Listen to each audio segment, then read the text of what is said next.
নিষেধ, এত জঘন্য নিষেধ, এত নোংরা নিষেধ, এত বর্বর নিষেধ যে এই ভাষা দিয়ে আল্লাহ নবী আর কোনোদিন কিছু বলেননি। বলছেন মায়াকুলু দিরহামু রিবা ওয়া ইয়ালাম আসাদু মিন সিত্তাতি ওয়া সালাসিনা জিনিয়া, কেউ যদি জেনে শুনে 1 টাকা সুদ খায় 36 বার জেনা করে যত পাপ হবে, 1 টাকা সুদ খেলে তার চেয়ে বেশি পাপ হবে। রাসূল সাল্লাল্লাহু আলাইহি সাল্লাম বলেন আর-রিবা সাবুনা জুজান আইসারু আইন কহরাজুল উম্মাহু, সুদের পাপের 70টি ভাগ রয়েছে। ছোট ভাগ হলো মার সাথে জেনা করলে যেমন পাপ হয়।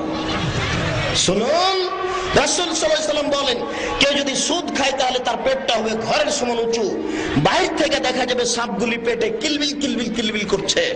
শুনুন, কেউ যদি সুদ খায় তাহলে তাকে রক্তের নদীতে ফেলে দিয়ে পাশ থেকে পাথর মেরে তার মুখখানাকে ভেঙে চৌচির করে দেওয়া হবে। সুদ হারাম, ডেস্টিনি হারাম, লাইফ ইন্স্যুরেন্স হারাম, জিজিএম হারাম। আপনার যত এরকম ধরনের 3 নম্বর ব্যবসা হুজুরের সিগনেচার দিয়ে করা আছে সব হারাম। হুজুর কি একাই শরীয়ত বুঝেন?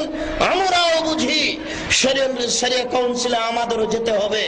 এমনিতেই সিগনেচার নিয়ে এটা মিথ্যা বলা আছে, জি না, অসম্ভব, ডেস্টিনি হারাম, এর ভিত্তি নাই কোনো বৈধতার। কলা বিক্রি করে খেতে রাজি আছি, চকলেট বিক্রি করে খেতে রাজি আছি, অবৈধভাবে লাখ টাকা কোটি টাকা ইনকাম করে খুশি হতে সুখে হতে রাজি নই। এই পথে পা দিব না।